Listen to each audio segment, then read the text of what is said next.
ಅತಿ ಕಡಿಮೆ ವೆಚ್ಚದಲ್ಲಿ ಮಂಗಳೂರು ನಗರದ ಕಸವನ್ನ ನಿರ್ವಹಣೆ ಮಾಡ್ತೇವೆ ಎಂದು ರಾಮಕೃಷ್ಣ ಮಿಷನ್ನ ಮಂಗಳ ರಿಸೋರ್ಸ್ ಮ್ಯಾನೇಜ್ಮೆಂಟ್ ಹೇಳಿದ್ರು.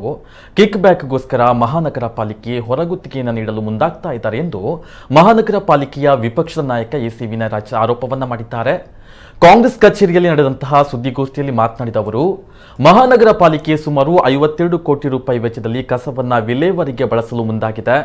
38 ಕೋಟಿ ಕಸ ವಿಲೇವಾರಿ ವಾಹನವನ್ನ ಖರೀದಿಸಿ ವಾಹನ ನಿರ್ವಹಣೆ ಜವಾಬ್ದಾರಿಯನ್ನ ಹೊರಗುತ್ತಿಗೆಗೆ ನೀಡಲು ಮುಂದಾಗಿದೆ. ಆದರೆ ರಾಮಕೃಷ್ಣ ಮಠ ಕಸದ ವಿಲೇವಾರಿಯನ್ನ ಯಶಸ್ವಿಯಾಗಿ ನಿರ್ವಹಿಸುವೆ ಎಂದು ಸ್ಥಳೀಯ ಸಂಸ್ಥೆ ಮುಂದೆ ಬಂದಿದೆ.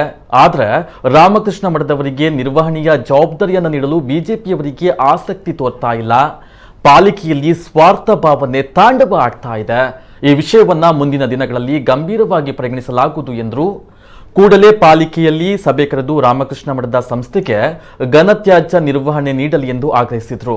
ಮಾಜಿ ಶಾಸಕ ಜೆಆರ್ ಲೋಬೋ ಮಾತನಾಡಿ, ಈ ಹಿಂದೆ ಸಣ್ಣ ಕಸ ವಿಲೇವಾರಿ ಗುತ್ತಿಗೆ ನೀಡಿದಾಗ ಅವರು ಸರಿಯಾಗಿ ನಿರ್ವಹಣೆ ಮಾಡದೇ ಇದ್ದಾಗ ವೃತ್ತಿಪರ ನಿರ್ವಹಣೆ ಮಾಡಲು ಆಂಟನಿ ಮ್ಯಾನೇಜ್ಮೆಂಟ್ಗೆ ವಹಿಸಲಾಗಿತ್ತು. ಆದರೆ ಕಳೆದ ಕೆಲವು ವರ್ಷಗಳಿಂದ ಅವರ ನಿರ್ವಹಣೆಯ ಬಗ್ಗೆ ಅಸಮಾಧಾನವಿತ್ತು. ಇದೀಗ ಅವರ ಗುತ್ತಿಗೆಯು ಕೊನೆಗೊಂಡಿದೆ ಎಂದರು. ನಮ್ಮ ನಗರವು ಹಲವಾರು ಸ್ವಚ್ಛ ಮಂಗಳೂರಿಗೆ ಹಲವಾರು ಪ್ರಶಸ್ತಿಗಳನ್ನು ಪಡೆದಿರುವಂಥ ನಗರ. ಹೊರಗಿನಿಂದ ನಮ್ಮ ನಗರಕ್ಕೆ ಭೇಟಿ ಕೊಡಲು ಜನರು ಬಂದಾಗ ಪ್ರತಿಯೊಂದು ಕೂಡ ಅವರ ಬಾಯಿಯಿಂದ ಬರುವಂಥ ಒಂದು ಪ್ರಶಂಸನೀಯವಾಗಿರುವಂಥ ಮಾತೆಂದರೆ ಮಂಗಳೂರು ನಗರ ಸ್ವಚ್ಛ ನಗರ, ಒಂದು ಘನತ್ಯಾಜ್ಯ ಯಾವುದೂ ಅಲ್ಲಿ ಇಲ್ಲಿ ಕಾಣದಂಥ ನಗರ. ಆದರೆ ಇತ್ತೀಚೆಗೆ ಸ್ವಲ್ಪ ಮಟ್ಟಿಗೆ ನಮಗೆ ಆ ಒಳ್ಳೆಯ ಹೆಸರಿಗೆ ಚ್ಯುತಿ ಬಂದಿದೆ. ಆದರೆ ಖಂಡಿತವಾಗಿ ನಮ್ಮ ನಗರದ ಜನರು ಎಲ್ಲರೂ ಕೂಡ ಸ್ವಚ್ಛ ನಗರವನ್ನು ಬಯಸ್ತಾರೆ. ಅವರ ಸಹಕಾರವನ್ನು ಪ್ರತಿ ನಿಮಿಷ ಪ್ರತಿ ಸಾರಿಯೂ ಕೂಡ ಕೊಟ್ಟಿದ್ದಾರೆ.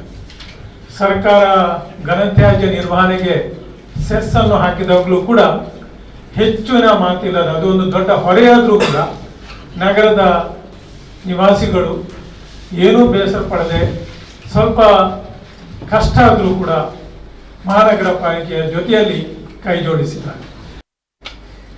ಈಗಾಗಲೇ ಬಂದಿರುವಂತಹ ಒಂದು DPR 14/9/21 ಸೆಪ್ಟೆಂಬರ್ 14 ತಾರೀಕಿಗೆ ಸುಮಾರು 52 ಕೋಟಿಯ ಯೋಜನೆಯನ್ನ ಅನುಮೋದನೆಯನ್ನ ಕೊಟ್ಟಿರುವಂತದ್ದು. ಇವರು ಹೇಳಿದ ಪ್ರಕಾರ ಸುಮಾರು 38 ಕೋಟಿ ರೂಪಾಯಿ ವೆಚ್ಚದಲ್ಲಿ ವಾಹನ ಮತ್ತು ಇತರ ಪರಿಕರಗಳನ್ನ ಖರೀದಿ ಮಾಡುವಂಥದ್ದು. ಇದರಲ್ಲಿ ಇವರಿಗೆ ಕಿಕ್ ಬ್ಯಾಕ್ ಸಿಗ್ತದೆ. ಅದಕ್ಕೋಸ್ಕರ ಅದರಲ್ಲಿ ಹೆಚ್ಚಿನ ಒಂದು ಆಸಕ್ತಿಯನ್ನ ಇವತ್ತು ಇಲ್ಲಿ ಆಡಳಿತ ಮತ್ತು ಅರ್ಬನ್ ಡೆವಲಪ್ಮೆಂಟ್ ಅಥಾರಿಟಿಯಲ್ಲಿರುವಂತಹ ಏನು ಜನ ಇದ್ದಾರೆ, ಆಡಳಿತ ಮಾಡ್ತಾ ಇದ್ದಾರೆ. ಅದಕ್ಕೋಸ್ಕರ ಇವತ್ತು ಈ ಯೋಜನೆಯನ್ನ ಅವರು ಕೈಗೆತ್ತಿಕೊಳ್ತಾ ಇದ್ದಾರೆ. 2014ರಿಂದ 19ನೇ ಇಸವಿ ಅವಧಿಗೆ ನಮ್ಮ ಆಡಳಿತ ಇತ್ತು. ಆ ಸಂದರ್ಭದಲ್ಲಿ ಒಂದು ಪೈಲಟ್ ಪ್ರಾಜೆಕ್ಟ್ ಅಂತ 7 ವರ್ಷಕ್ಕೆ ನಾವು ಕೊಟ್ಟಿರುವಂತದ್ದು ಆಂಟನಿ ವೇಸ್ಟ್ ಮ್ಯಾನೇಜ್ಮೆಂಟ್ಗೆ. ವಾಹನಗಳನ್ನು ಅವರೇ ಹಾಕಬೇಕು, ಪೌರ ಕಾರ್ಮಿಕರನ್ನು ಅವರೇ ಹಾಕಬೇಕು, ಏನು ಅದನ್ನ ನಿರ್ವಹಣೆ ಮಾಡಬೇಕು, ಎಲ್ಲವನ್ನು ಕೂಡ ಅವರು ನಿರ್ವಹಣೆ ಮಾಡ್ತಾ ಇರುವಾಗ ಇವತ್ತಿಗೂ ಕೂಡ ತಿಂಗಳಿಗೆ ಸುಮಾರು 2.5 ಕೋಟಿ ಖರ್ಚು ಬರ್ತಾ ಇದೆ. ಇವತ್ತು ನನ್ನ ನೇರ ಪ್ರಶ್ನೆ, ವ್ಯವಸ್ಥೆ ಸರಿ ಇಲ್ಲದಿದ್ರೆ ನೀವು ಯಾಕೆ ಜನರಿಗೆ ಬರೆ ಎಳಿತೀರಾ? ಇಲ್ಲಿಯ ಜನ ನಮ್ಗೆ ಕೋಆಪರೇಟ್ ಮಾಡ್ತಾ ಇದ್ದಾರೆ, ಸೆಗ್ರಿಗೇಟ್ ಮಾಡಿ ಕೊಡ್ಲಿಕ್ಕೆ ಅವರು ತಯಾರಾಗಿದ್ದಾರೆ. ನಿಮ್ಮ ಆಡಳಿತ ವ್ಯವಸ್ಥೆ ಸರಿ ಇಲ್ಲ. ವ್ಯವಸ್ಥೆ ಸರಿ ಇದ್ರೆ ಜನ ಸರಿ ಇರ್ತಾರೆ.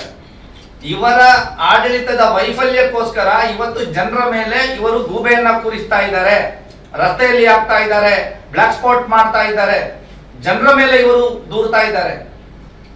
ನಿಮ್ಮ ಅಧಿಕಾರಿಗಳು ಇವತ್ತು ಏನು ಮಾಡ್ತಾ ಇದ್ದಾರೆ ನಮ್ಮ ಪ್ರಶ್ನೆ.